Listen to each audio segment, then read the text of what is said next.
Oop, I pressed the wrong one. Hello, everybody. Welcome. This is something new we are trying out. I hope you can hear me okay. Actually, I don't need these things. I'm going to take these things off. I've got OBS running on my work computer.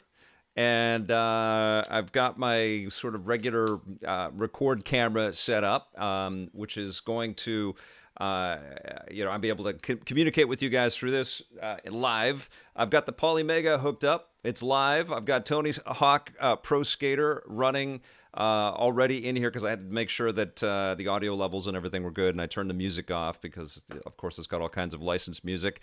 Audio is good, great. I'm watching levels. I'm running this all by myself. I've never done this before. I'm nervous. I've got butterflies in my stomach, but that's okay, right? Like, we can figure this out together. I hope this looks okay. I've got a picture-in-picture of the console right here, so we can go a little picture-in-picture. I've been working on this, just trying to make it look as pretty as I can. Why don't we just jump in and see how this thing runs? This is Tony Hawk's Pro Skater from Neversoft, and actually, I'll go back to full screen here for a second. This is pretty fun. I went into the PlayStation archive there, so I have Tony Hawk's Pro Skater 1. I don't know if you can see that. Is it going to focus? Okay, Tony Hawk's Pro Skater 1. I've got Tony Hawk Pro Skater 2. There you go. Lots of reflections. I didn't know that Neversoft made Apocalypse, so I want to play a little bit of that. We're going to try out all of these things, okay? We're going to throw them into the Polymega and see how they do. It's like all kinds of reflections on that. There we go. All right. And we have a little Spider-Man, a little classic Spider-Man, okay? So Neversoft, obviously, an incredibly important studio for Activision and for the video game industry. And congratulations to Neversoft and all the people that invented Tony Hawk's Pro Skater back in 1999. It's being lovingly remembered and preserved and appreciated and played again with Tony Hawk's Pro Skater 1+2, which I will review. But I know you guys have been curious about this Polymega. I got it about a week and a half ago or so. I played my first Saturn game on it, which was the Iron Man and Exo Man of War game. Did a side-scrolling superheroes on that. And then got Avengers and Tony Hawk's Pro Skater in. There's a couple of other things that have come in as well. So I haven't really had time to go back to it. And I thought, okay, well, this is the best way to show this off. I can't lift it up and it would like try to get it in focus for you, but I can assure you this is the Polymega machine. And you'll see that when we go to the front end, okay? So I'm going to go to picture-in-picture, and I've also got a full screen on the game. And you guys just let me know, how you'd like me to switch the camera angles here, okay? So why don't we go picture-in-picture to start off with? Look at that. It's like I've been doing OBS forever. It's so scary, all of this stuff. I hope the stream looks okay. I don't know. I don't know what the bit rates and all that stuff are supposed to... I just kind of left it where it was, okay? So hopefully it looks okay and it sounds okay.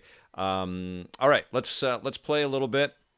Actually, I'm going to go full screen on the game because I have to look at this monitor. If I look at it through OBS and I don't have another monitor set up, I don't have splitters and everything. I have all the gear. It's all around. But my space is not that big. It may look a little bigger when you see it on camera, but I'm really kind of squished in here, and I don't have everything set up everywhere so that I can... this is not the VFS Cafe, let's just put it that way. Okay, so I'm going to go full screen on the game, and so you guys are going to be able to see it, but I'm going to turn around and look at this TV and play the game that way. All right, so here we go. Full screen on the game. Let's play. Oh, and this is where you guys get to judge how bad I am at the game again too. I'm still. I mean, I've been playing the new game, so I'm probably a little bit better than I was back in 1999. But I saw your comments on my live stream. Oh, already crashed. Look at those chunky triangles. It's crazy, right? Oh, it brings the good feels, man. Okay, so we'll try that again. I just had to make sure everything was working and stuff. It's constantly reading the disc, but I guess that's what it would be doing on a PlayStation as well, right? Because it would be accessing all the music and everything streaming in. That was the big deal about the PlayStation when it launched, is that it gave developers the opportunity to stream data in on a regular basis, as opposed to having to load everything in on a ROM cart, which changed everything. So I probably won't put you through too much excruciating me trying to remember how to play the classic Tony Hawk. Fails and bails. Too much of that. And trust me, like I'm just happy that I got this working. So like I haven't really been thinking about my gameplay. And I'm not such a competent streamer that I can be awesome at a game and also talk to you guys as well. There's a lot going on in my little brain right now. Okay, so let's see if I can even get the SKATE. Let's see. And kudos to all the streamers out there who are legit awesome and completely focused. But I think part of it is their setup. They're just ready, like they just turn everything on, and they're ready to rock and roll. I am not there yet. I am still kludging everything together with band-aids and tape and and the gear that I have in here. Okay, I failed miserably. I'm going to do what I always used to do and just start over. Okay, here we go. Oh, thank you so much, the Dawn212. Oh, you are very kind. Thank you. Okay, so let's go up. Nope. All right. So if this works, this stream, and you guys can tell me and let me know, I can try to do one of these a week, I think, and try to do this kind of same setup. Might make a lot of sense for hardware like this, and we're going to get the new consoles pretty soon as well. I think you guys are going to want to see it all sort of in operation, right? Where you can kind of see from a wide angle, and then, because otherwise I can just stream right from the machines and you guys can see the games, but there's more involved now. Okay, here I am again, not connecting. Okay, I got the K and the E. All right. Oh, it's terrible. Okay, let's go get that S. Let's do it, guys. Come on, I can hear you cheering me on. Here we go. Oh, I almost fell. Okay. I don't know if you guys have been playing this. I know that some of you have. I think I saw Paul Adamson in the chat there. Are you guys defaulting to the D-pad or the analog stick? Because I on the PlayStation 4, I have been playing with the D-pad. I feel like I can get a little bit more precise on the angles coming down off of a jump than I can as I fall. Oh my God, I fall so much in this game. But you know what I mean? With the D-pad, I can just sort of tap to where I want it to be. Okay, I'm not getting the speed that I want. Still, even though it's a 21-year-old game, oh, I got everything except that T. Come on! Oh, come on! Oh, I'm so bad. Come on! Oh, dude. Let's see if I can get the speed. Come on. I can't. Oh my goodness. Ah. D-pad all the way, Paul Adamson says, "Hey, Victor, just want to say I'm a huge fan and have been since around 02 in the early days of G4. I've been playing Backlog like crazy, Sunset Overdrive, Prey, and Divinity Original Sin 2. Mark O.A. has been saying that. You know, every time I ask people what have they been playing, I'm always shocked that it's Backlog. It's always stuff that's been around for a little while. And that says a couple things to me, is that the video game industry needs to sell new games for sure. But maybe the game industry needs to find ways to make the pricing a little bit more accessible for everybody so they sort of venture into the new games. It also says that a lot of people are smart and patient and they wait for sales. And as we all know, sales happen pretty soon these days in the video game biz. And then it also says that the old games are very worth our time, very much worth our time. And, that's exactly what all these remasters are saying as well. But it is always fascinating to me because I'm in the media, right? So my job has always been to keep up with all the new stuff and to play the new games as they come out and to take a look at the software as it's sort of coming to market. And then I ask people what they're playing, and they're like, "Well, I'm playing a 360 game, you know." And I think that's great. And you know, and I think that the idea of consoles like this, and I haven't really given this the full test to sort of assess its value, is that this is all about your backlog. This is all about the software like mine that's been sitting on your shelves for so long, and you haven't had time to play it at all, or you haven't had the excuse to go off and find your old classic machines and hook them up. But there it is. You plug in an HDMI cable, and then you go up to your shelf, like I just did for Iron Man, and you stick it in the system, and it all works. And it's great like that. Oh, look at that! I achieved something. Which this is a bit weird because I'm twisting my neck to try to keep my voice tested with or in line with the microphone, and so I'm looking over my shoulder to play the game. This is not ideal. And so clearly I still have to kind of work out my system here, but I wanted you guys also to see the machine. So this was an interesting one. I guess I could have got a long HDMI cable out of the machine, just had the machine up here and put the monitor behind my computer monitor. Okay, I'm figuring this out. This is typical live streaming production meeting. That's what I always have. Okay, what I'm gonna do is so there's a little bit of this, which is phenomenal. I got this. I'm gonna save my career. Okay. Where does it save it to? I have no memory card in here. That's crazy. Okay, so it must just pop it into it creates a new one. The Bro Gamer just became a new member. Thank you so much. That's awesome. Vic, there are so many older games that I never played that I'm going to experience for the first time on the Switch, which has become my favorite Nintendo console ever. Yubakor, I am right there with you. The Switch is very close to being my favorite console period ever. It is such a phenomenal machine, and it comes at you in so many awesome ways. The only thing that kind of slowed the momentum down on the Switch for me is this year has been a little lean. And you could understand why. The pandemic, I think, has really affected Nintendo's ability to surprise us every month or two like they have been the last few years. But yeah, the Switch is incredible, and I'm so fired up to play those classic Mario games, especially with my eight-year-old daughter. I'm going to force her to put down Roblox and and play Super Mario 64. But yeah, it's a phenomenal system, and I really hope that they keep digging into emulating their past software and sort of bridging generations with their machines. And I hope that there is a Switch Pro coming, which takes into consideration all the successes of this launch Switch and upgrades everything and shocks everybody like they did with the launch of the first Switch. But you know what? I play a ton on PlayStation 4. I play a ton on PC. Xbox One's got some great games and some great, especially the X has got some great fidelity for playing third-party software and some interesting first-party stuff. And Game Pass rocks. They're all cool. But yeah, the Switch is... I think even people at PlayStation and Xbox would acknowledge this. The Switch is a special system. And it all starts with Nintendo's first-party titles and their commitment to kind of shake it up and surprise us. They really did. They did a phenomenal job.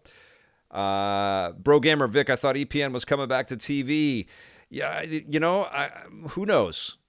Who knows about that? TV's a weird business these days, and TV is very, very different than it was when we were on television. We had the longest run of any show of its kind on television, on traditional television, which honestly probably kind of hurt us a little bit making the move to YouTube and this digital transition.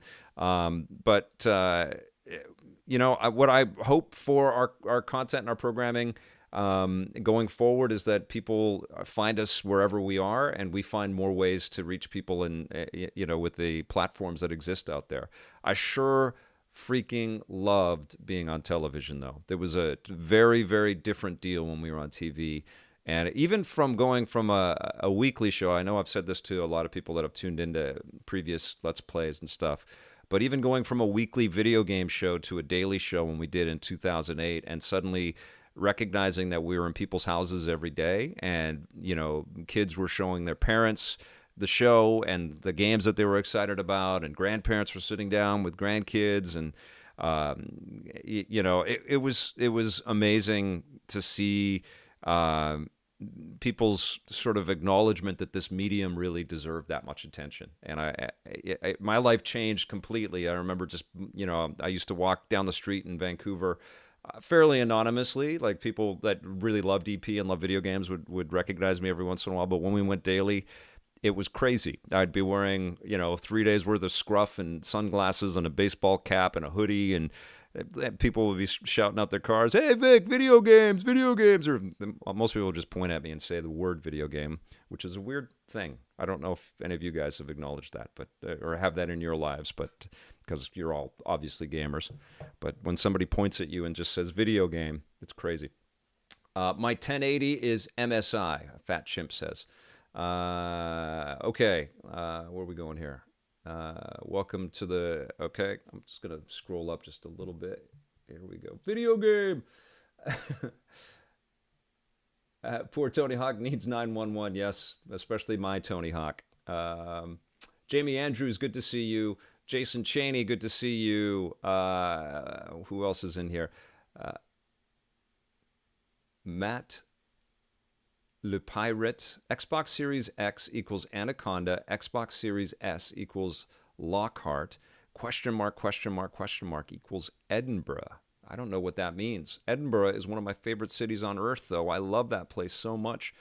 A Fat Chimp wants me to explain what the Polymega is in a nutshell, and why don't we go back to picture-in-picture for a second here, and we will do just that. So I will pop out of Tony Hawk's Pro Skater, and you're going to see the front end, and the cool music, I think, will kick in. The sort of moody music, I think, is there. Yes? Is it happening? Maybe it's very mellow. I don't know. Can you guys hear the system music? Has it started? I don't know. Okay, there's something there. I don't want to boost that audio too much. So this is a console that allows you to put modules onto it. This is the launch version of the Polymega, and I believe it's like $400 US for just the launch system. And what it does is it emulates a bunch of different platforms. It emulates the Sega CD, the Sega Saturn, the PlayStation 1, the TurboGrafx 16 CD, the TurboGrafx CD. I never had the TurboGrafx. I don't know what the freak it was called. It allows you to do that. It also, are you seeing the little window around the machine, or is that just on me? Okay. And it also allows you to do, so Sega CD, Sega Saturn, PlayStation 1, Turbo CD, TurboGrafx CD, and Neo Geo CD. So if you have any of those CD-based systems or the library for those systems, you can just take those off of your shelf and slide it right in. And that's what we're going to do right now. I'll actually eject this. So I'm going to take out Tony Hawk's Pro Skater, and I'll throw in Tony Hawk's Pro Skater 2. And so right out of the gate, you can play classic CD-ROM-based software, which is fantastic because you guys probably, I've been doing this since 1995. I've got a massive library of personal stuff and all the games that EP has been sent over the years. We never really have gotten rid of anything. And so, I've got a lot of old classic systems, but of course everything runs off of old RGB cables or whatever, the old composite cables. And so traditionally what we'd have to do when we were recording stuff and trying to up-res everything to sort of 1080p or sort of more higher def resolution, let's just kick this out. So that's interesting. I don't know why. We'll try it again though. We'd had to go through external hardware in order to upconvert everything and then record it to a different deck or something like that.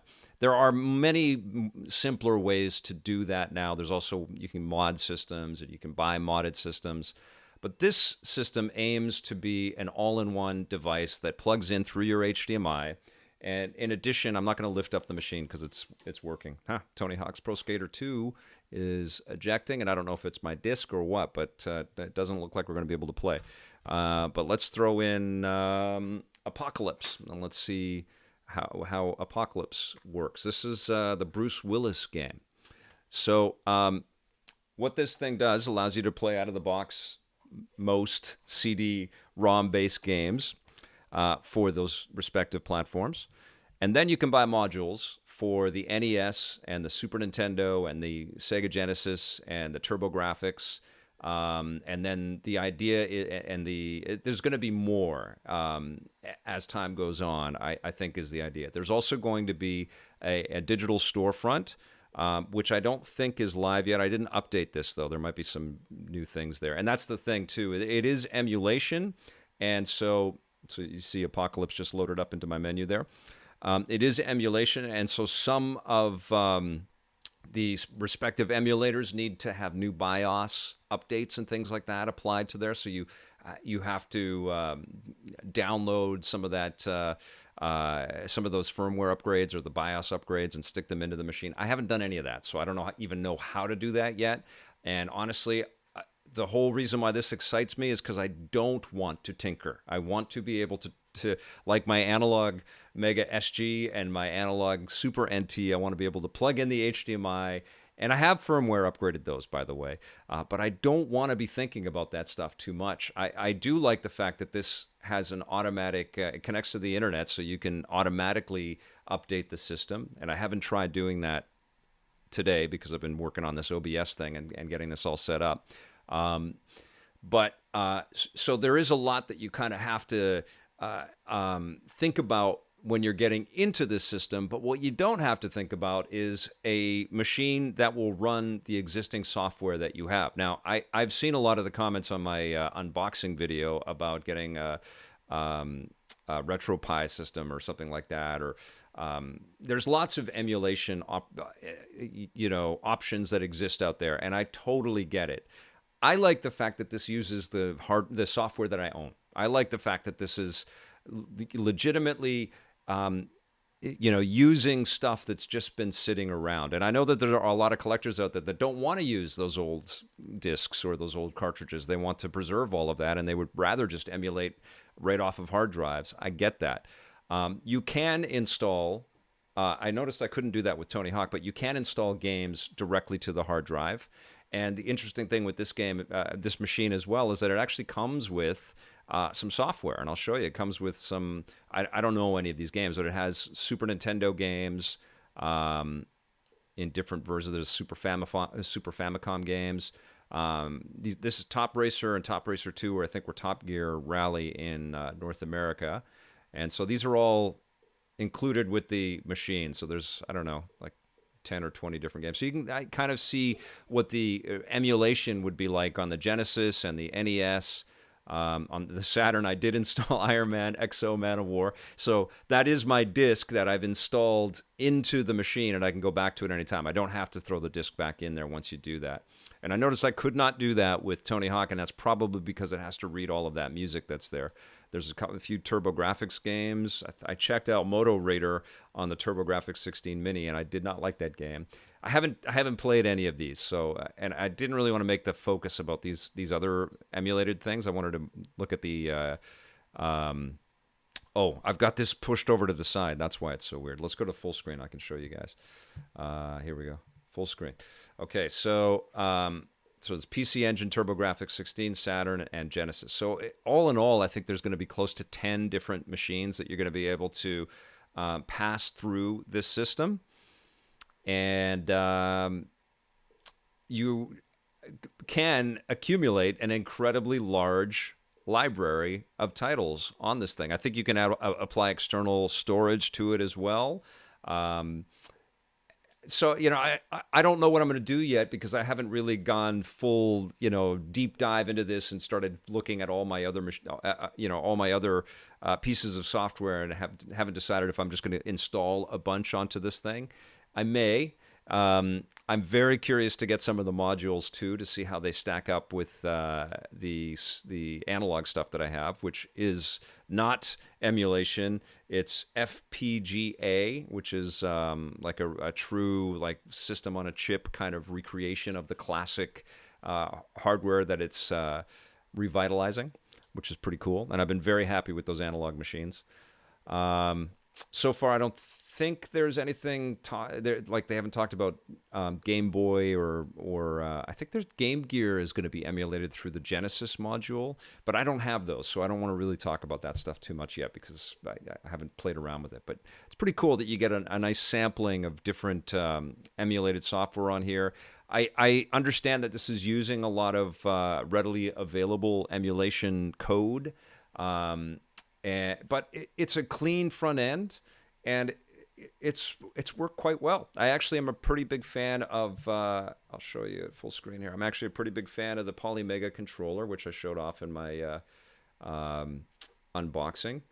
It's worked out pretty good.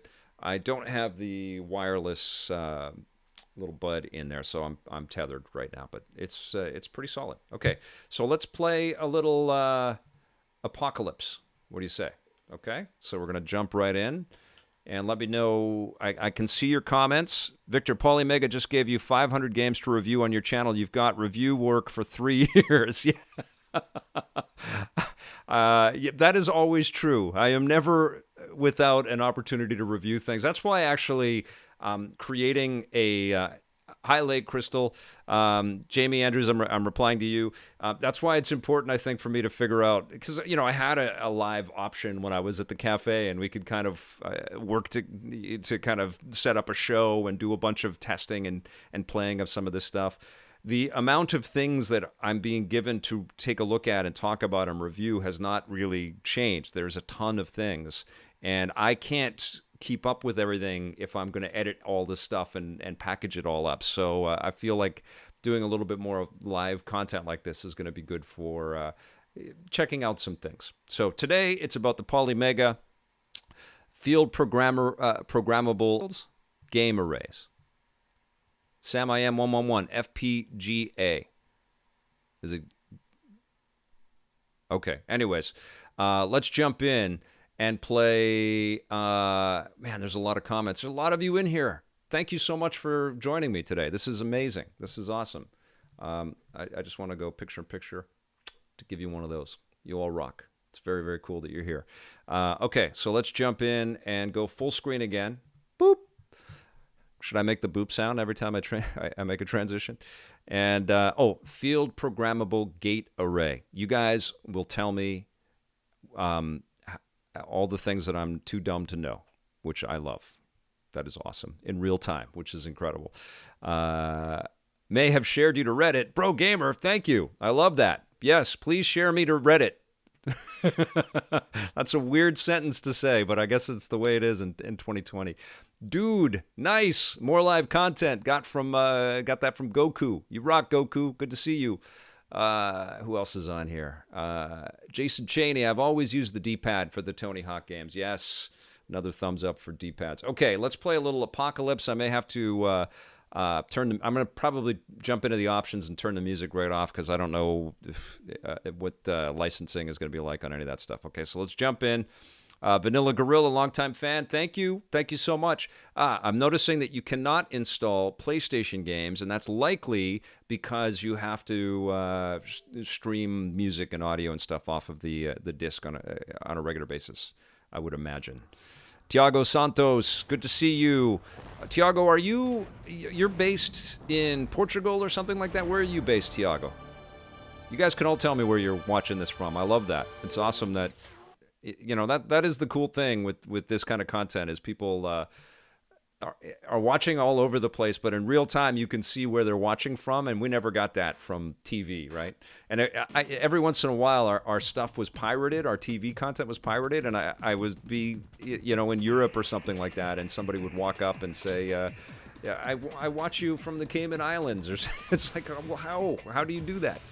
Bro Gamers in Canada, we got Enob19 is in Croatia, Kevin Boucher is in Canada, Mrs. Kwan, face cam gone. Yeah, I turned it off. Should I go?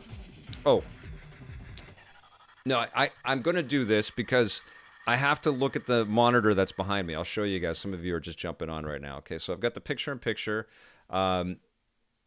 That's what I've got to look at because if I try to play it this way, it's delayed. So I'm more terrible than normal, and we can't have that. So I'm gonna I'm going to look over here, but I don't want you looking at the back of my head because that's rude.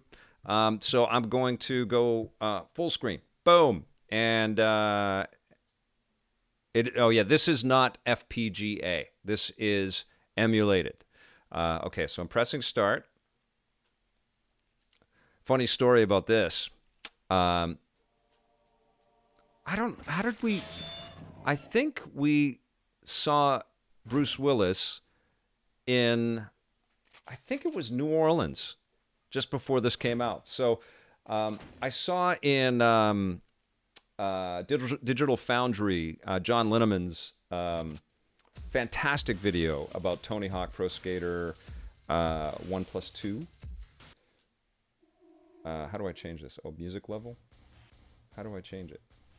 Oh, there it is. Okay. Returning to the options menu. Okay, boom. Go back. It was this game, Apocalypse, that got Activision to say, well, we want Neversoft to make Tony Hawk. And I didn't know that story, which is fantastic. And I didn't know that they saved this game quickly, and that impressed Activision so much that they went with Neversoft to create Tony Hawk Pro Skater, and everything changed for both companies after that happened. But for this game, I don't know where the hell we were. I think it was New Orleans, but Bruce Willis was there. He was promoting this thing, and we got to throw a couple of questions at him. It was Kelly Benson in our first season 1 of Electric Playground.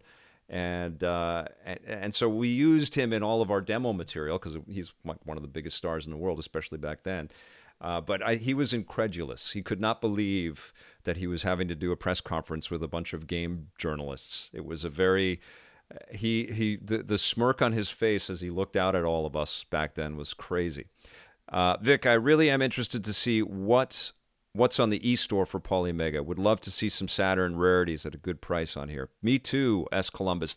I think the thing that's cool about this machine is the, truly limitless potential. I can't hear any of this, by the way. I don't know what's going on with any of the audio. That's one thing that I didn't set up. I don't even know how the hell I would through the. I have to figure out more of this. But can you guys hear the game? Is the game playing for you? The game audio? I don't know if it is or not. Do you hear anything from the game? I don't see any levels for it.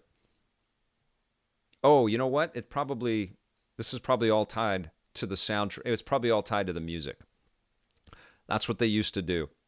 Let's see. I'll see if the sound effects. Okay. Here we go, Chief. Acno dis.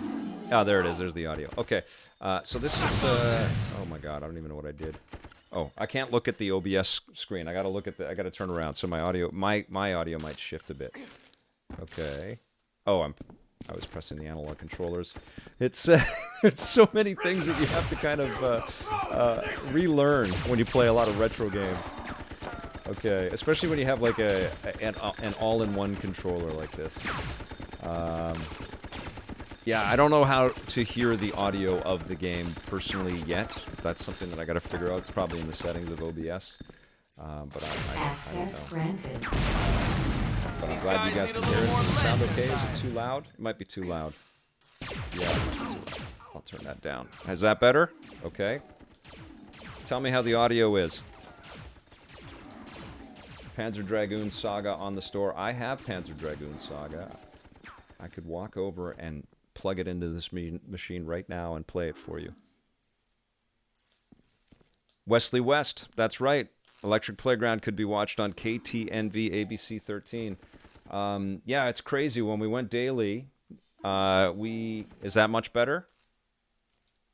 Much better? Better mix now to the audio. Okay, good. I can turn down anything. Just let me know in the comments. Wesley West was talking about watching us in Vegas. You know, it was crazy, right? Like, I don't know what era of EP was on in Vegas. I don't know if that was our weekly show or our daily show, but I do know that when we went daily and when we had some really great distribution for the show, like we were on WABC in New York, which I think is the biggest TV station on earth, which blew me away. Look at that. They had video in the screens. That, I mean, honestly, that's just mind-blowing stuff back in, what is this, 1998? But yeah, we were running on some amazing channels, and our ratings were really good, and were getting fantastic feedback from everybody. And one of the cool things that we picked up is we get like 50% female watching the show, which was great. And I don't think it was because they were like EP super fans. It was just that they liked the way that we were making the show. They didn't quite know what the hell they were watching because there's nothing like EP on TV.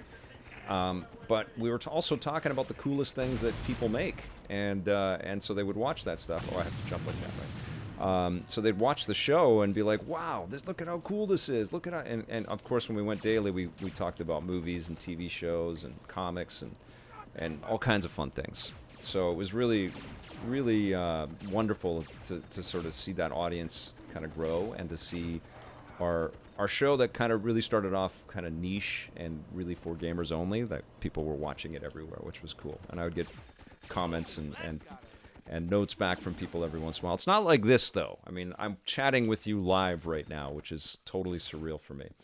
But one thing that was cool in those stats for our old ratings was that people were like our rating share would actually grow in our second 15 minutes, which meant that people were staying, and then new people were clicking to the channel and staying with the show, and because they were curious and interested, and it was just incredibly gratifying. But as you guys know, this was all happening, I guess 2013, between 2012 and actually like 2011 and 2015. And that's when YouTube and Twitch were just coming on super strong, and the TV business really got freaked out about streaming. And I had some very interesting conversations. It really felt like broadcasters were kind of just like waving the white flag, like there's no way we can compete with the internet and with companies like YouTube. But it was super cool. And that honestly, that's my favorite thing about all the work that we got to do is we were reaching people that had no idea that they were really going to start to be interested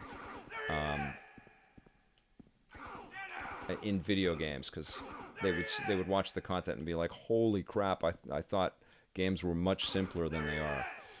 And we were blowing them away with all the stuff that we were talking about.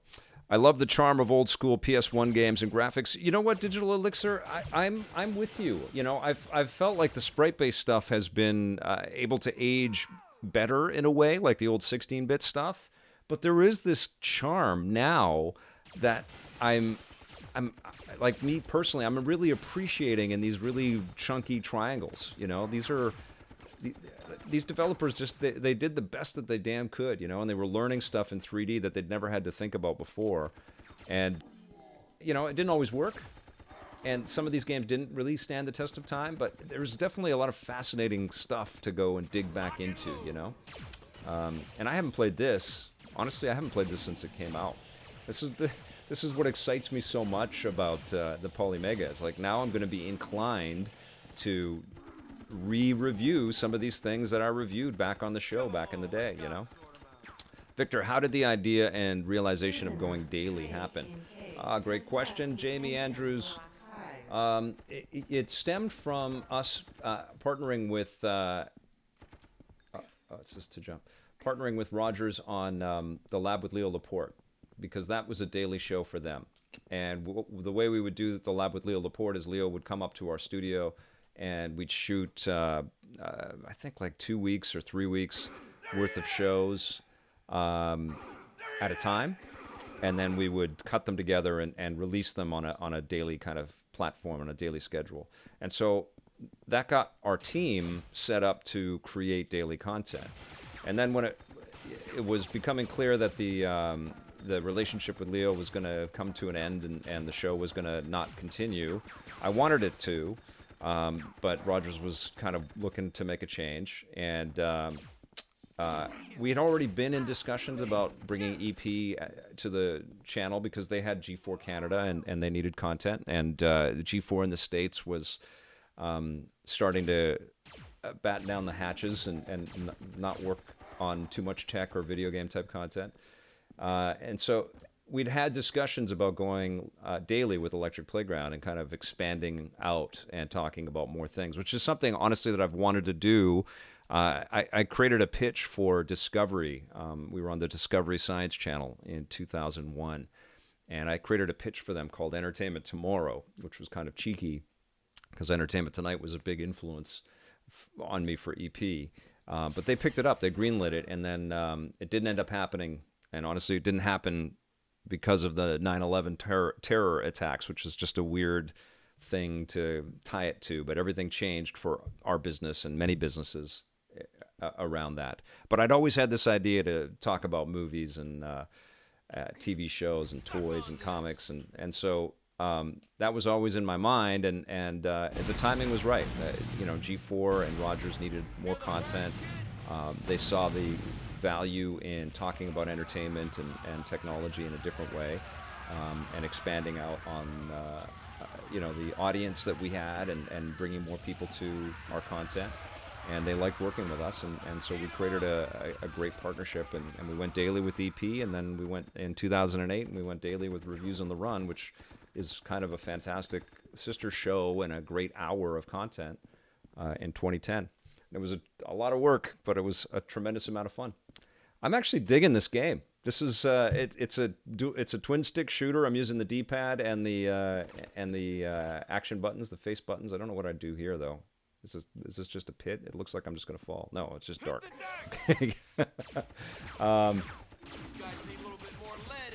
It's kind of like a Smash TV, and I forgot that that's what this game was like, and it was surreal to see it in John's video on what the DF Retro channel, digital. What is it? I always think of them as Digital Foundry. I always think of them as DF Retro because I love the retro stuff that John does. Yeah, they had some shots of this and some info of this. I'm like, oh my God, I got to play that again. So this is working just fine. I don't know why Tony Hawk Pro Skater 2 did not. Boop. All right. So you know the drill. I shoot and kill and destroy all these things, and I run in one direction and shoot in the other, just like Smash TV, which I dig. This is kind of cool, man. If I had time to cut a video right now, I might make a little buried treasure around this. But this is Apocalypse from, I believe, 1998, starring Bruce Willis. Crazy. It's got Bruce Willis right on the cover. Okay, so we're going to pop out of that. I will go back to Pip, picture-in-picture. That was Apocalypse for the PlayStation. We're going to eject this. Oh, I should stop it maybe. Yeah, end game. Boop. And then eject. Here we go. Yeah, I unloved Homie. Tony 2 did not work. If you add the official PS1 BIOS, it should work. Yes, I don't know how to do that yet. And I didn't do any of that. I just add the BIOS to the SD card. Okay. I didn't do that, and I'm certainly not going to do that live because I don't want to destroy anything, okay? I have a certain, ability to be technically proficient on things, but sometimes it takes me a little while to kind of dig into exactly how to do stuff. I threw Tony Hawk back in there again. Tony Hawk 2. Let's see if it works. What's up, Level 857? Good to see you. Okay, this is not... It's ejecting it. So the BIOS, I have to put on an SD card. Thank you for telling me, unloved homie. And I will update the Polymega, and we will do Tony Hawk Pro Skater on another day. But you guys saw me playing a little Tony Hawk Pro Skater 1. Now, our final Neversoft game that we're going to check out on the Polymega is a beloved classic superhero game, Spider-Man. This was the game that got me starting to really question my love for Batman, because it was like all of the Spider-Man games after this one, and actually some before, they all were so freaking good, and I just loved them so much. I loved playing them so much, and I was reviewing all this stuff with Tommy, who's the world's biggest Spider-Man fan, And he was basically laughing in my face. And every time we went to go and play a Batman game, it was like, oh my God, wah, wah. It was just terrible. And that really didn't change. It really didn't change. There were a couple of okay ones, but it really didn't change until Arkham. And then it's still back and forth, right? Between both of them. Fat Chimp says, this was my favorite Spider-Man game for a very long time, more so than the PS2 ones, but I was a sucker for the 1994 Spider-Man. If you had the cart module for the system, yes. I don't know what Unloved Homie is talking about. Lake Crystal, I might have this game. Is it worth playing? Apocalypse? Louis Arias gave Apocalypse, I think, a 6 out of 10. Kat said, and I was so blown away watching EP videos for the first time earlier this year, and now I'm a fan. Oh, that's very cool. Thank you, Kat. That's awesome. I had to look away from the chat, so I'm scrolling up here a little bit right here. This is working, though, isn't it? I got it kind of working. This is my first OBS stream, guys. I've never done this before. I often would watch Blake in awe as he would be very frustrated trying to get it all happening, and God bless him, he did every time. But this stuff can be a little confusing. I'm running this on a Mac too, which I know is not the ideal platform for all of this, but it's working.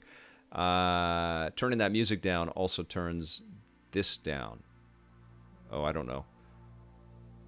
Oh, the sound effects, yes. Hey Vic from GamerFreak84. Hey Vic, does the Polymega use save states, or can you still use physical memory cards? It uses save states, and I don't believe there is a way to plug in a memory card out of the gate, but I think that this is going to be a slightly moddable machine, and I wouldn't be surprised if there are some interesting maybe aftermarket solutions, or Polymega's working on something, maybe some kind of thing through the SD card, or I don't know, or the USB slots in the front. I wouldn't put it past them. They're really kind of thinking of this as a catch-all for your retro library. It's clear that it's a great idea, like sort of collecting all of this stuff. And I can't imagine the licensing nightmares and all of the stuff that they have to kind of sort of navigate through to make this work and feel like a legit kind of tie to these different companies and like keep their relationship solid, especially if they're going to sell stuff on the store. But man, I'm all for this ability of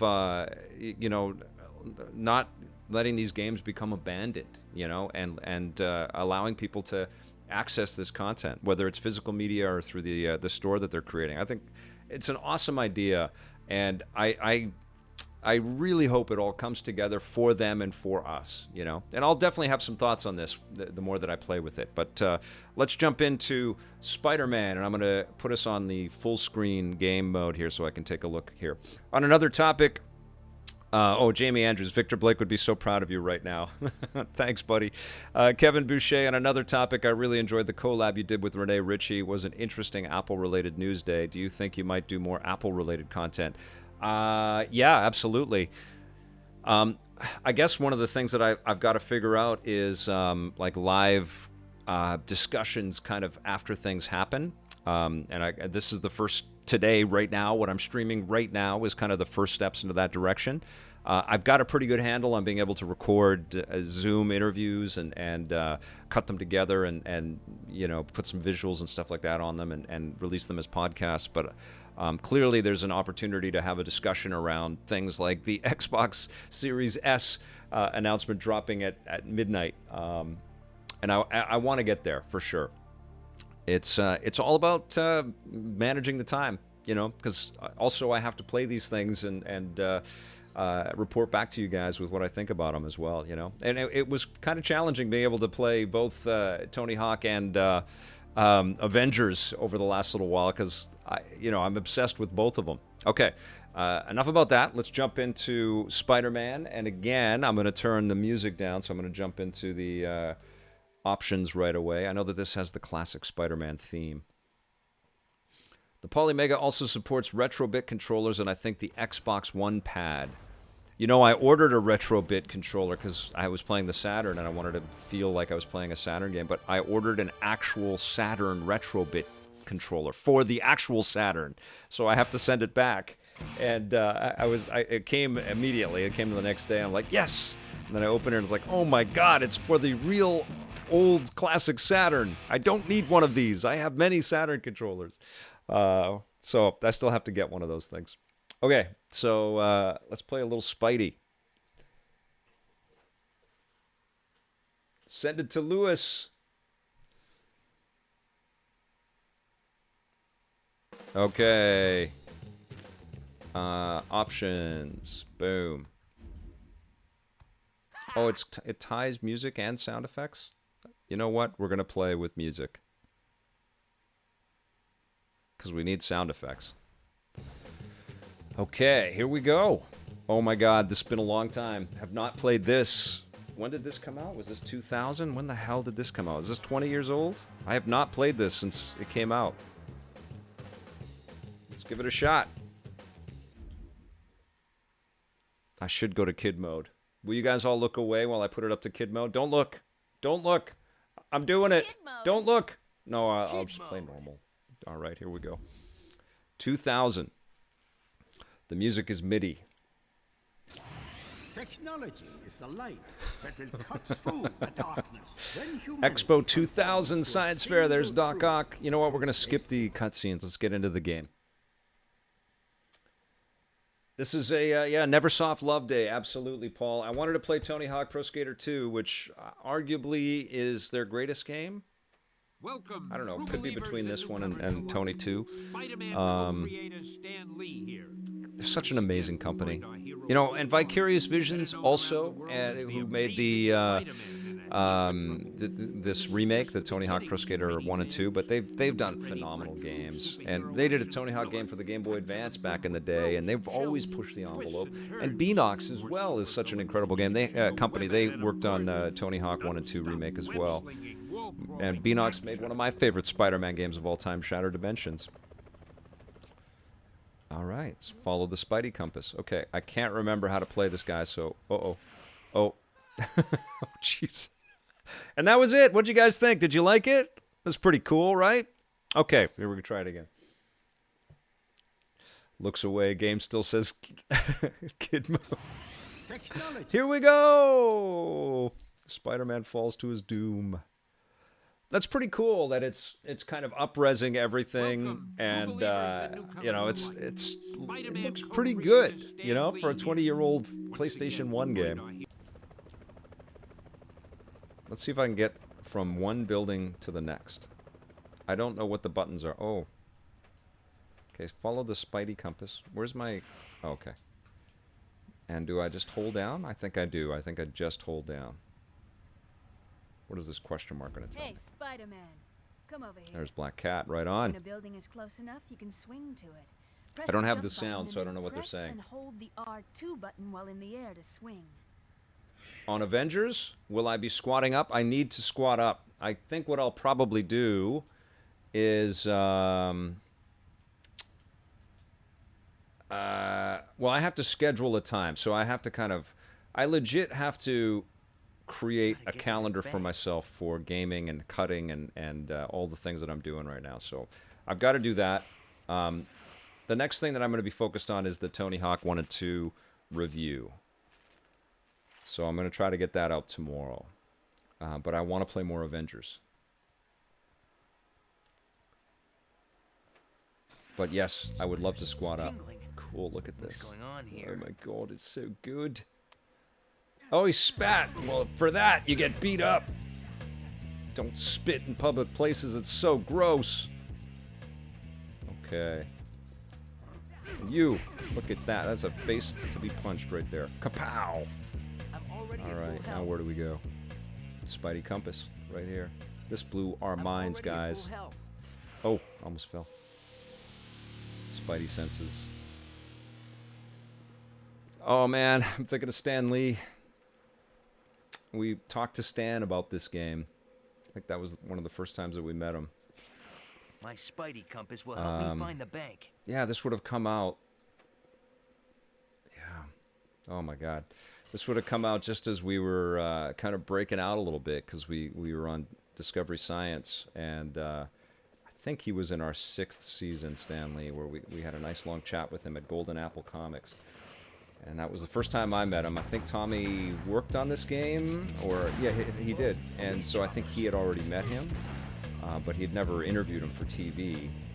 And God, he was so gracious. He was so cool. We sent him, I think we sent him the tape of the episode that he was in, and then he sent, and we wrote all of the staff that was working at EP at the time, wrote all their names in the note that went with the tape, and then he sent back a thank you to each one of us. And then later that year, he sent me a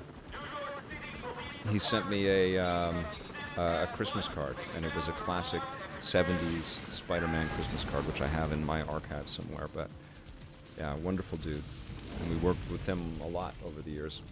This is totally bringing it back. Oh my God, I wasn't expecting that, but of course.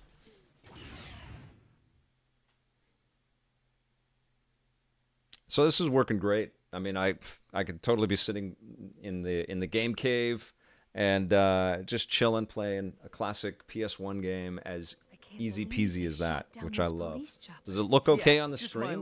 Does it look and sound okay? For that too. Is it too loud? Let me know. Is that the bank ahead? Yes, but be careful, Spider.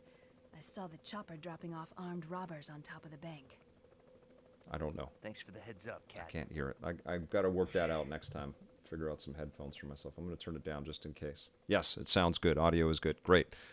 Okay. I really don't know what Black Cat just told me, but I presume it was helpful. When I'm hurt, these will help restore my health. So welcome to the first part of my solid superhero series. We'll move from 2D to 3D, and we'll start with Spider-Man. All right, let's go over here. I bet I can get into the bank through the top of this building. Taz, yeah, good comment. 2018 is incredible. Still one of the best games I've ever played. But you know what? So much of what came after this game was because of this game, you know? Like, they really broke down some barriers. And when we talked to Treyarch about their stuff on Spider-Man 1 and especially Spider-Man 2, like, there was a lot of respect and acknowledgement paid to this game. And even when I talked to Brian, I think last year or a couple of years ago, about Brian Intihar, the creative director on Spider-Man for Insomniac, he was all about this game too. You know, there were a lot of really cool connections to, especially the comic world, presented so well in this game. It really kind of changed because of the CD media and because of Neversoft's technology. It really kind of changed, how people could look at comic book video games forever. Incredibly important game. Yes, I'm Bat, and I just saved in this Spider-Man game. Hey, Vic, big fan of yours from Moscow. Wow, solid Python 2 2099. Cheers and sending out positive vibes. Keep up the amazing work. Thank you so much. That's incredible. Wow, from Moscow. Olaf Christensen was saying, haha, those warped PS1 textures. It's weird that it was so hard for a console to draw straight lines. Star Wars Squadrons, that's Taz talking about one of the 5 most anticipated games of 2020. That's on my list, and I played 2 this week. I can't believe that. You know, I did that Vic's Basement with Brandon Jones from Easy Allies, and we listed our 5. And Avengers was on both of our lists, and I think Tony Hawk was on both of our lists, and we got those last week. And I think Star Wars Squadrons is next. I can't wait. Okay, here we go.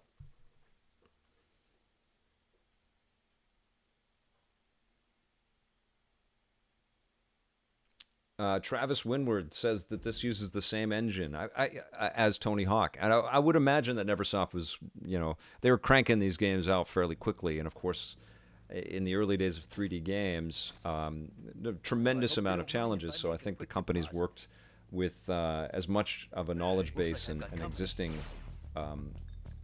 learnings as they possibly could. And a big part of what made Neversoft successful, again, I learned a lot from watching John Linneman's stuff on Digital Foundry on his Tony Hawk video, which you guys should all check out, is that they were really proficient with their... Oh, I'm supposed to be stealth in here, aren't I? Oh, well. They were really proficient with their technology, and they blew everybody away. One of the things that they did was put in, streaming video billboards and stuff like that into their stuff, and it's so good. Game Freak 84 Star Wars Squadrons will be Unreal in VR. Can't wait. Me too. They do have hostages. I have to make sure they don't get hurt. Hey, Spider-Man, you have to save me. Do you guys want me to go and grab a Saturn game? I can do that. Oh, I lost a hostage. I can go grab a Saturn game, and you guys can see, that this is a machine that plays multiple stuff. Black Cat versus Catwoman.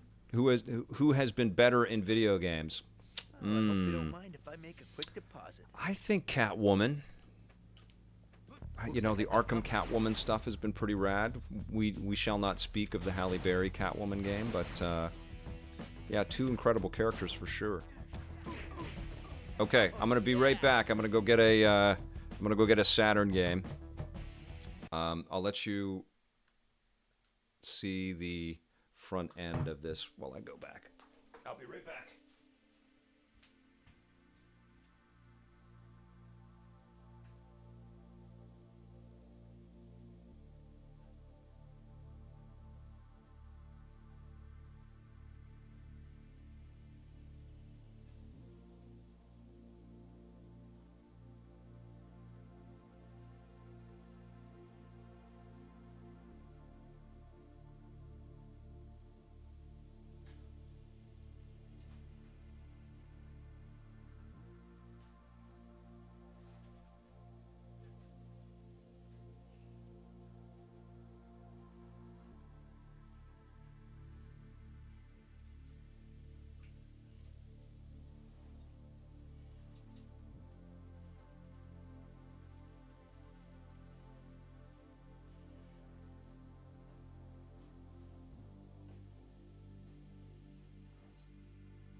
All right, okay. I see some of your... everybody's listing different games. I do have Skeleton Warriors, and I don't know if I have Legend of Oasis.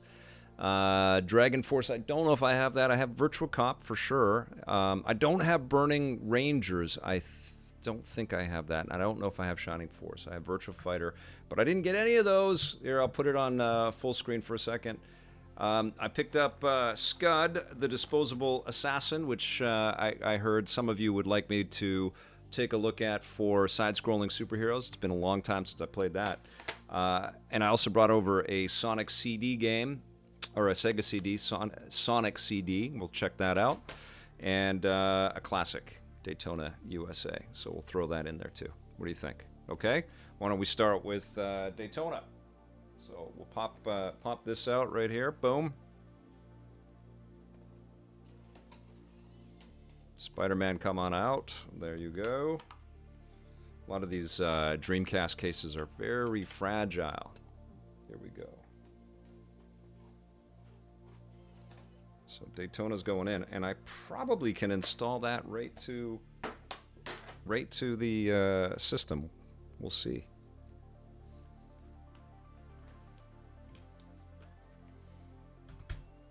Okay, so we'll pop to Pip. So it's reading off the disc right now. Crazy, right? What a dream this is for everybody that had these machines back in the day, to be able to just go from one system to another on the same console without having to unplug anything or turn everything over. It's crazy. Okay, so I'm gonna go full screen over here so I can look over at the TV. Let's give it a shot. Daytona USA. I can't hear it. I know it's great. I can't hear it. I've got Sega Rally on the Saturn. Love that game.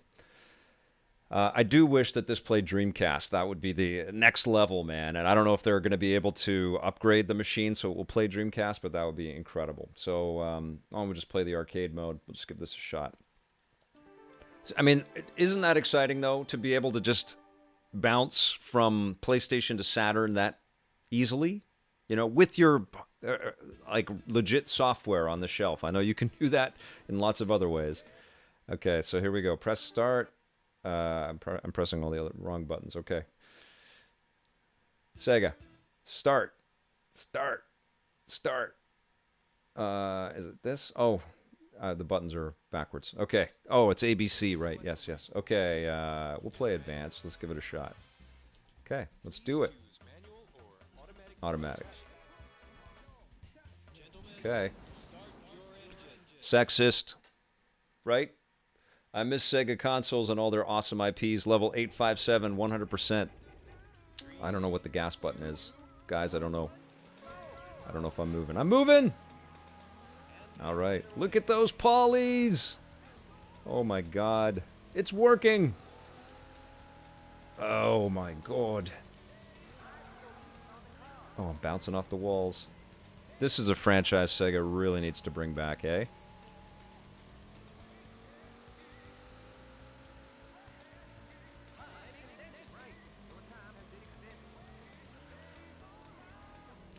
There could be a real business that Polymega could get for, you know, locking down a lot of those old digital exclusives on Xbox Live Arcade and PlayStation 3 that have just sort of drifted away, and people haven't done the work to bring them to modern platforms.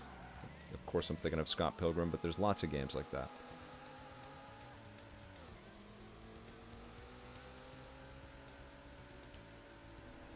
Oh my god. It's amazing, the draw in, the pop in. Boop, boop. Buildings just like blinking on like that. It's so crazy. Oh, I'm not doing well. I don't know what the brake button is. Is it this? It's this. B. Okay. Go, go, go, go, go. Daytona. How's the music?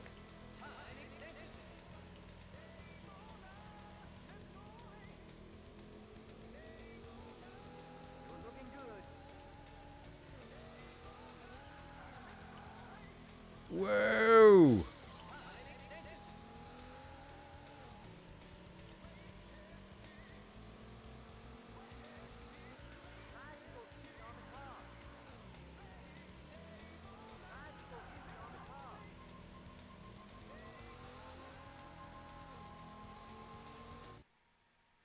Uh-oh. Oh. I thought it crashed. Oh, music is almost non-existent. Is it too low? I see. I can't judge this, and my head's turned around.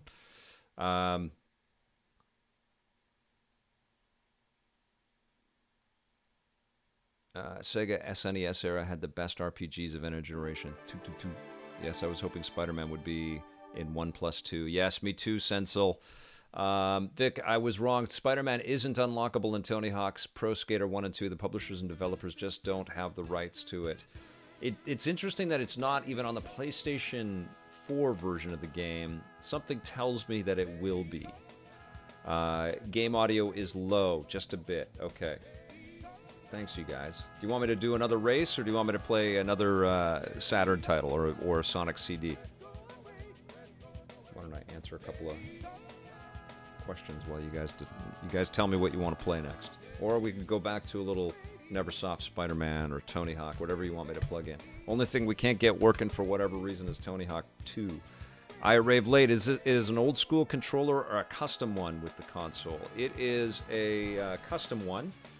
but it does accept retrobit controllers, and it'll also, and I did try this out. I have the PlayStation Classic, and it's a USB, and it will accept that, so you can play with the PlayStation Classic PlayStation 1 controller, which is pretty bad.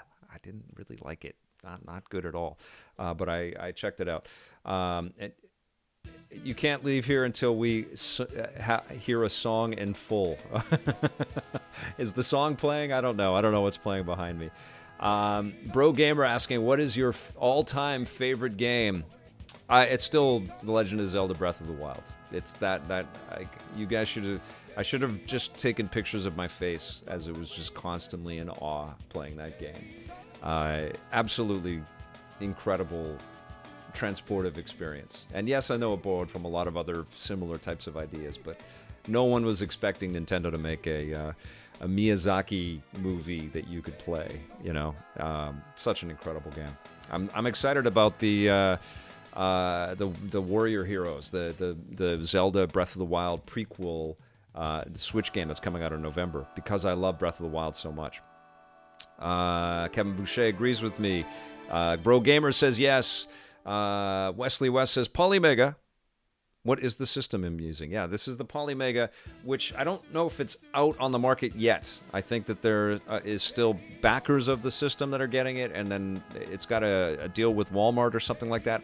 I'm not doing the full review yet. I'm still playing stuff and seeing how it handles, but I wanted to do a little bit of that live with you guys. So that is Sega Saturn. So we're going to stop the game. I don't know if I can eject without stopping. I don't want to do that. So we're going to stop the game, eject the game.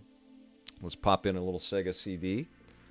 So, for those that just joined, this is the beginning of the machine. It's like the launch part of the system is this base unit that plays PlayStation 1, Sega Saturn, Sega CD, TurboGrafx CD, and Neo Geo CD. So it's a pretty phenomenal concept to be able to play all of those different systems in one device that easily. And we've been popping a bunch of PlayStation 1 games. The only issue we've had so far is that it ejects Tony Hawk Pro Skater 2, and I don't know if it's a BIOS issue or if my disc is dirty or what. But here is the Sega CD game. This is the first Sega CD game I've put into the system, period. It is the classic Sonic CD, which I enjoy, but people freaking love this game, and I always thought it was okay. I thought it was okay, but maybe playing it again today will change my mind. Game Freak 84 says, what are your thoughts on the Mario Kart Live RC cars? I can't wait for it. Yeah, I think it's incredible. I think the idea is, I think Nintendo is on this kick to physicalize video games and to get them into the real world, and I just think that the idea is amazing. And interestingly, we were talking about Vicarious Visions, they just did phenomenal work with the Tony Hawk 1 and 2 remake. But Vicarious Visions was founded by Karthik Bala and his brother. I forget his brother's name. But they have since gone on to create VLAN Interactive, and I think they're based in New York as well as Vicarious Visions. And they're the developers behind this Mario Kart Live. Now, they've worked in the video game industry on tons of incredible games over the years through Vicarious Visions, and they are highly respected, but I think this is their first major project, and they're working in tandem with Nintendo. They've always had a great relationship with Nintendo. And what's cool is I didn't know any of this, but Karthik and his brother, and I apologize if they're watching, I can't remember the brother's name, but they're coming to the External Development Summit, which I'm hosting. Well, they're not coming because it's all virtual now, but I'm going to be interviewing those guys, and we're absolutely going to be talking about Mario Kart Live. And I've known them for a long time, and I've interviewed them tons on the show. I'm super pumped for them and super happy. But yeah, an incredibly exciting concept and an idea. Doesn't sound inexpensive, and it sounds like you're going to have to clean up your space and have some room. But yeah, it's so cool. And Nintendo's definitely trying to, get us to think about playing video games or video game type entertainment in lots of different ways. And certainly the theme park is going to be a huge part of that. Okay, let's go. We'll jump into Sonic CD. You guys can see, just press Start New. jump into that, and then I'm going to go full screen so I can turn around and check that out. Hey, I haven't seen the Polymega logo load up like that. Audrey Leon says, my home doesn't seem to be big enough for the Mario Kart Live setup. Exactly, Vic. Exactly, Vic. I'll get my 7-year-old to clean his room and the living room. There you go, Kevin. Yes. Now you're thinking that's awesome. Just watched your 10 reasons why Last of Us 2 is a masterpiece. Great video. Agree with you on every reason. A truly epic game. One for the ages. Thank you, Juan Castillo. I've gotten some great feedback on that video. I worked hard on it. I put my heart and soul in it because that game really shook me. And I certainly have a lot of detractors as well. A lot of people were super offended by that game, but I think it's a masterpiece, you know, and clearly I made a video about it. But so many people, so many talented people threw everything they had at that game, and it's totally obvious. You know, you can say what you will about some of the content choices, but it is just a masterwork. You know, they crushed it, that team. Okay, Sonic the Hedgehog. Let's. We're talking about one of the best things ever crafted, like future state-of-the-art. You know, the future of the video game medium. Now let's go back to the time when Sonic basically duct taped a CD-ROM system to the Sega Genesis and made or Sega duct taped a CD-ROM system to the Genesis. Here we go. All right, let's do this. Oh, I think I pressed the wrong button. No, I didn't. Okay. Wow, that looks so sharp. Oh my goodness. This looks great. I'm looking at it on the computer monitor on OBS, and it just is totally sharp. Wow. Okay.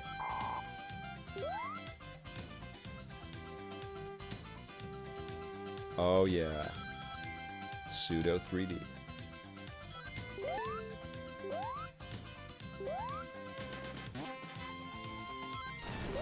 I can't hear the music, so I'm envious of you guys right now.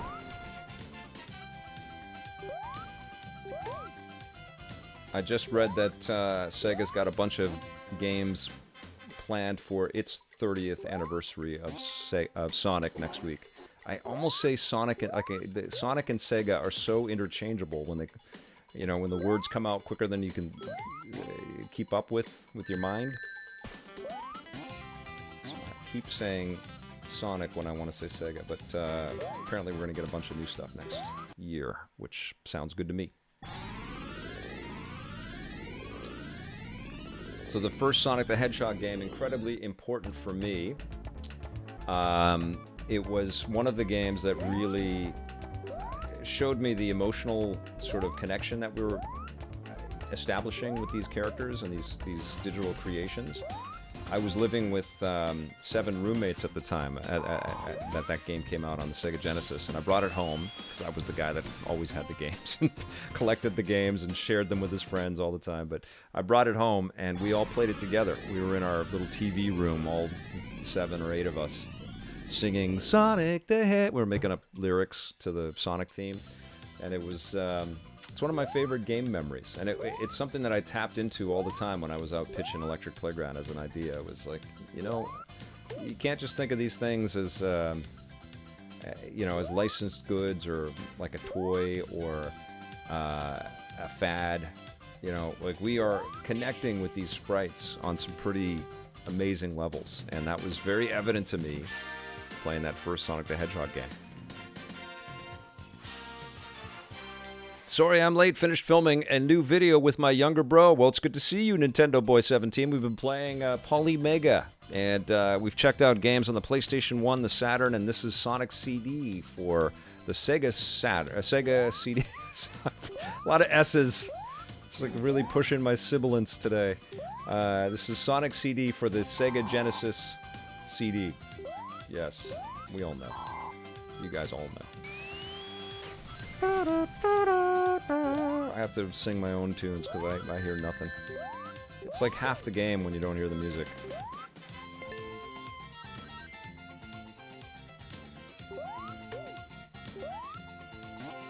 Is it looking good? Sounding good? Everything look cool? The lyrics must have been funky. Thank you. Sonic Racing Transformed was amazing. Tiago Santos. Game Freak 84. Vic, does it lag? Our screens are showing bad frame rates here and there. No, it's totally clean. It's not lagging at all. Not that I've noticed at all. I'm honestly super impressed with how sharp it is, especially when I'm seeing it pumped into the iMac monitor that I've got it running through. It looks great. This other monitor that I have is an old one that we were. It was one of our editing stations. It's okay, but it's certainly not. It's not my 4K TV. But I'm impressed. I mean, it looks really good to me.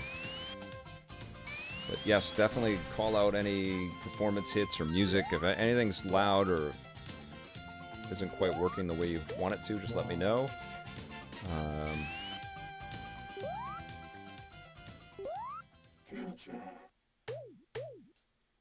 Including my playing. You can go ahead and let me know that I'm terrible. That's all good. I'm still trying to reconcile how I can talk and play at the same time. And also, like, without swearing, because you guys know, like, I'm sure when you start just being terrible in a game, it's hard to hold it back. I'm developing that skill because I have an 8-year-old daughter, and I've done okay at that. But you know, every once in a while she sees a blood vessel burst in my eyes or something. Paul's got to take off. Okay, take it easy, buddy. Good to see you. Gamer Freak 84 says seems like when there's a lot of speed on the screen, might be just since it's streaming. Yeah, I didn't notice any slowdown.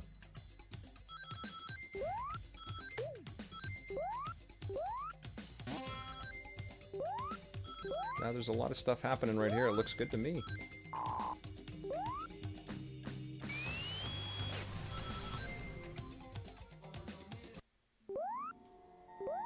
we got a boss fight. Cool.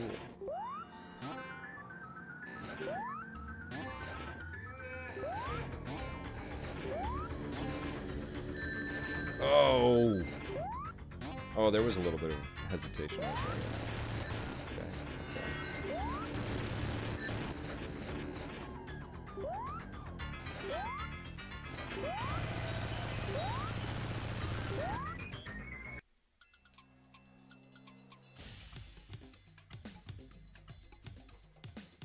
Okay. Okay. All right. That's good. I'm gonna stop that right now, and I'm gonna throw in Scud. Let's check this out here. Get wrecked, Robotnik. Okay, so eject, and I'll go to picture-in-picture. So there's Sonic CD coming out right there. Crazy. A Saturn case for Scud is really destroyed. Oops. I don't know why. I guess it could have fallen. These things broke very easily. I don't know if any of you have Saturn games in your collection, but these things were not built to last. We have both pieces. There it is. Scud. This is Scud, the Disposable Assassin. Now, let's see if I can... I didn't check if I could install the Sonic CD. I guess if you need to stream the audio, it might not be. You might not be able to. Okay, what's happening, Scud? Are you loading up? Oh, it popped out again. So Scud popped out again. Okay, here we go. Let's try it again. This might be. I need a BIOS refresh or an update or something. Let's see. Okay, it's loading. It's loading.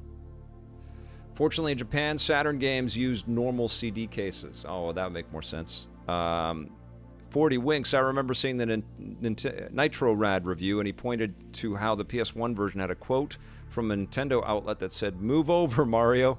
Oh, hilarious. Okay. Scud is right there. Let's see if we can... I can't install it. Somehow I was able to install Iron Man, but I guess some of these you can't, and some you can. So... let's jump into Scud, the Disposable Assassin. Let's see what this looks like. Chubbs Doomer, that's the whole idea between, about Polymega. It's for people like me that I don't want to go and download all kinds of stuff and install. certainly that's a lot easier to do these days, and you can do it fairly quickly and stuff. But I love that I can use this software that's been sitting there. You know, like I've had it forever. I've had these games for 20 years, and I haven't gone back to tons of them. And so it's a little bit like going through an old photo album or something like that. You know, like you're flooded with memories. And I reviewed Scud. I don't know when it came out or where I reviewed it. I don't know if it was the website or the show, but I talked about this ages ago. So here we go. Let's play it a little bit. I'm going to go full screen because I got to look at the monitor. Boom. Okay. 1997. So we would have hit the airwaves then. Sega Soft was actually a sponsor of EP, I think, in 97. Okay. Gameplay, D-pad. Oh, you could use a mouse with this, I think. There's no hiding. Okay, here we go.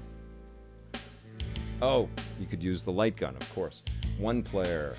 Here we go. I'm going to go with Scud, not drywall. So apparently there was a comic book about this. I don't know if it came pre or post, but I never read it. So let's give it a shot. This is a candidate for a side-scrolling superheroes video, by the way. That sure looks like the mask right there.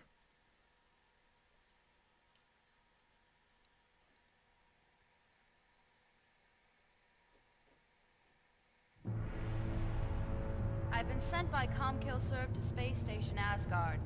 My job is to destroy a Scud. I've never had to kill a robot, and I don't know what Asgard is up to, but you can't beat the pay. Speed Demon 70. I think that is the end goal for this company. Wow, look at these polys. Oh my goodness. This was a professionally shipped game, guys. Unbelievable. But oh wow, look at those graphics. It's crazy. That is the idea for Polymega for sure, to have one system play all of those classic type games. But I fully believe that the future is going to look somewhat like what Ready Player One, High Speed Demon 70. It's going to look somewhat like what Ready Player One was kind of positing. You know, this idea of being able to virtually access everything. It's all just it's data, right? So with high-speed connections and limitless storage and cloud computing and all the other things that are sort of available to us today, I think the future is pretty bright for people being able to access all of this classic stuff. I freaking love that so much of Ready Player One was about acknowledging and honoring the 80s video game development scene, and hearing major characters talk about adventure, and the Atari 2600 in that movie was just amazing. And it's even better in the book. The book's incredible. Gamer Freak 84, I hope physical media continues with the new consoles. I love being able to display my collection. Yeah, it's awesome too. I mean, I have a massive physical media collection. I definitely feel like the days are numbered, because I don't know how many of you guys still buy Blu-rays or Ultra HD Blu-rays, but I heard Disney has stopped even making 4K Blu-rays because they want everybody to get onto Disney Plus. But yeah, I think we're definitely moving towards digital media becoming much more important for all content. A different world. That's why ROMs are so important, even being gray market. I think most FMV cutscenes in the 90s were rendered using a program called Lightwave 3D or Maya 3D. I think you are correct, Wesley West.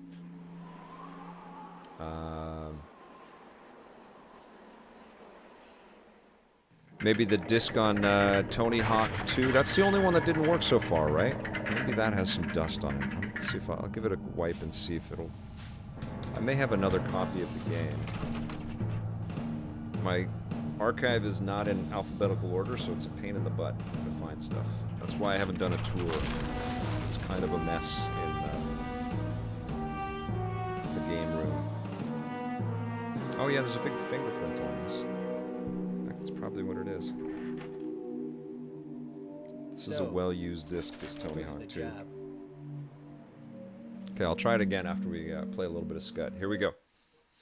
I wasn't paying attention to the cutscene. I can't hear it, so I don't know what's been going on. But I think I just got to go and shoot some stuff. Adrian Leon has moved on to digital. Taz, I want the disc drive PS5 exclusively for the Blu-ray drive. 3D Studio Max as well, Wesley. Samurai M111 is kind of like Google for games in a way. If you've got a question, he's got some knowledge. It's awesome.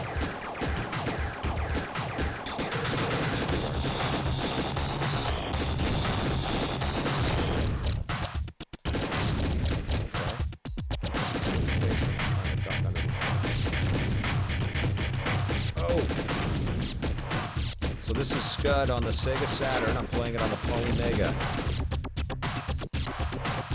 which is the all-in-one game system. I guess I have to keep kind of saying that, don't I? Because we can jump all over the damn place on this machine. This is cool. Oh, I was playing it on the OBS. I'm looking at... this looks pretty good. A side-scrolling game. For anybody that's played the Avengers, I didn't make a comment about this in my review of the game, but at one point at the beginning of the title, you actually walk through an arcade, and it's just filled with side-scrolling superhero games, and my heart skipped the beat. It's like, oh my god, please make every one of those side-scrolling games. Make them now. That would be incredible, Marvel. I always hate when you play games and you walk through an arcade and you can't play the arcade games. That's one of the things that I loved about The Tourist on the Switch last year. An amazing game. And I think it's hit Xbox One. I think it's on Game Pass. But it's terrific. But you actually go into an arcade and every arcade game is playable and all fun. It's such a great game.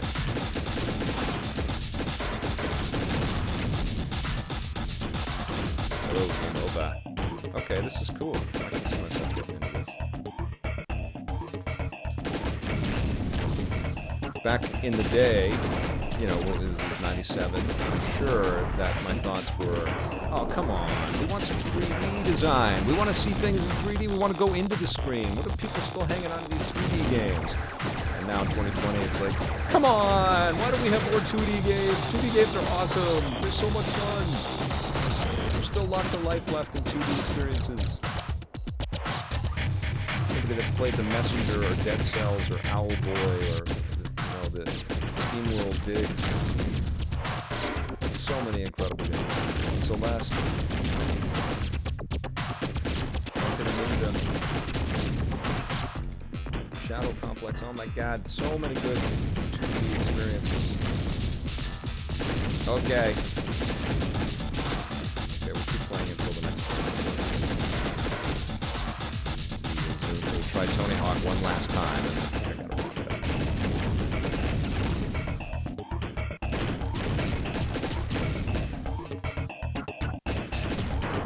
Oh, wow, there's some carnage in here. It's kind of making me feel like that Pedro game, Banana Pedro game, I think it's called. Excellent.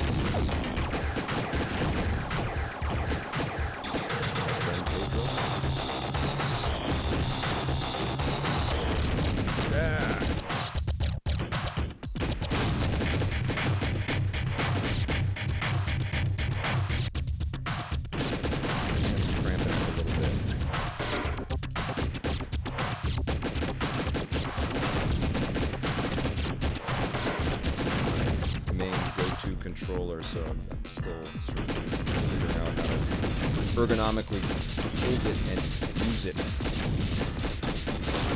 Tap.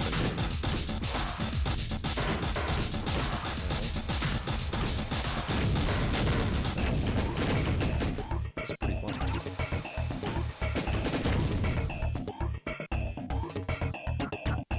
Kind of looks a little bit like a Neverhood type thing too. Oh, right.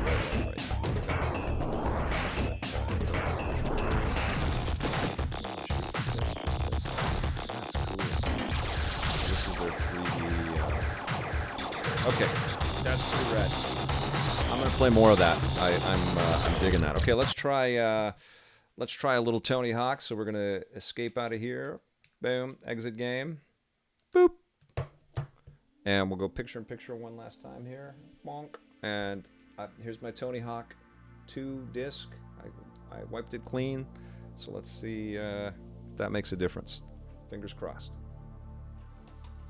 Vic, have you ever bought anything from Limited Run Games? Just got a physical copy of Streets of Rage 4 for the Switch from them. Pretty happy with it. No, I haven't. I have to be honest, I don't buy too many games these days because I haven't in a while, but I get a lot of software that I take a look at, so my time is usually quite busy with stuff. And as much as I would love to collect the physical stuff, it does, it takes room. And I've got a lot of physical stuff, you know. I dig it when companies send me physical things. I just got sent, it's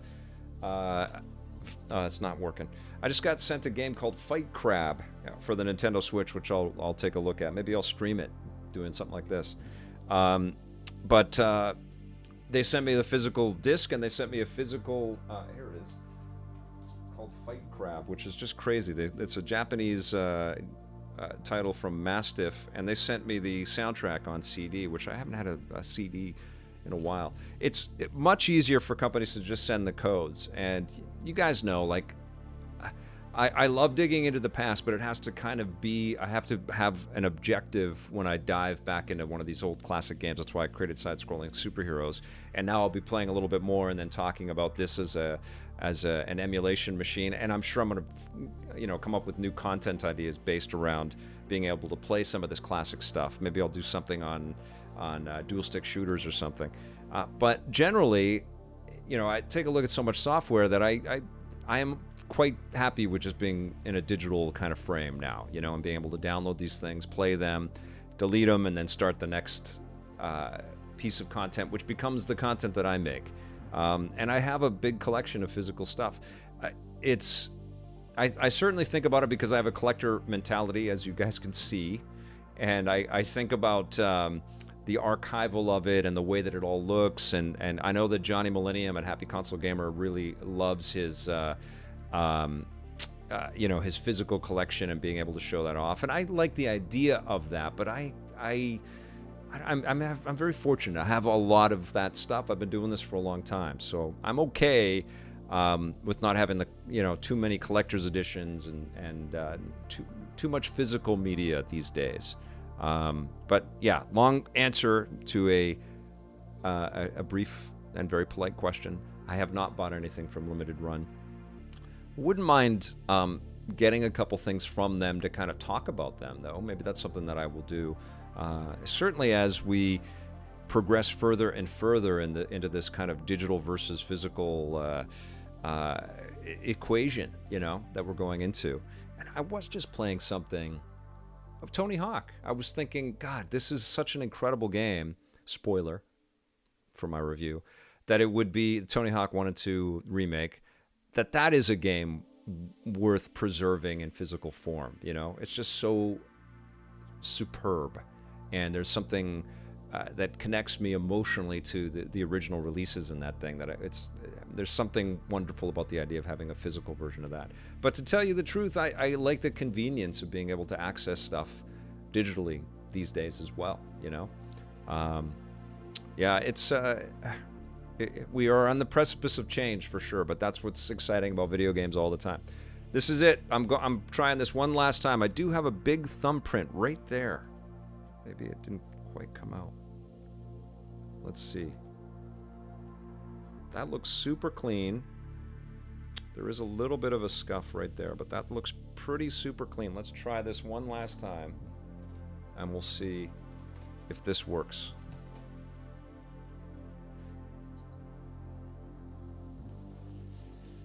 Fingers crossed for Tony Hawk 2. Let's try it. When it's digital, I don't feel like I own it. I just bought the rights to use it. Game Freak 84. Yeah, and there's something to be said about... Oh, it's loading. It's loading. It's not ejecting. No, it's ejected. Oh well. I will try to figure that out.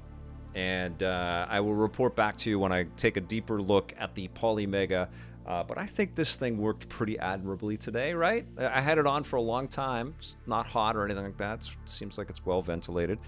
I had it on for a long time as I was kind of figuring out how to even do this today. Thank you for joining me on this this grand experiment. Expect more of these, because this actually worked, and I'm quite happy that it did. And it was, you know, I've been spending a lot of time editing videos and stuff as I've been working in you know, home isolation, making my content and working alone, putting these things together, which I really dig. But there's something to be said about kind of like working you into building this content like this, and I really enjoyed this today very much, and I'm glad that it worked. I'm glad that you could hear me, and yeah, I will do this more. And actually, I think one of the things that I definitely will do, maybe I will stream some Fight Crab, because it's just such a crazy concept. I will also use the that stealth switch dock that was sent to me, and people were questioning about how it works. So I'll plug in my Switch and show you guys that on one of my next, you know, streams that I set up like this. We've got some more comments in there. I do miss not being able to play my original PlayStation games. Thankfully, I still have my PlayStation 2 and PlayStation 3. Yep, it's fun hooking those things up for sure. But this is pretty rad. Speed Demon 70, thanks for coming. Great stream. Thank you, Sam. I am 111. That's going to do it for me today. Thank you, guys. You know, I'll be back with some new content. And until then, you guys know what to do, right? You play forever. Thanks for watching, everybody. See you soon.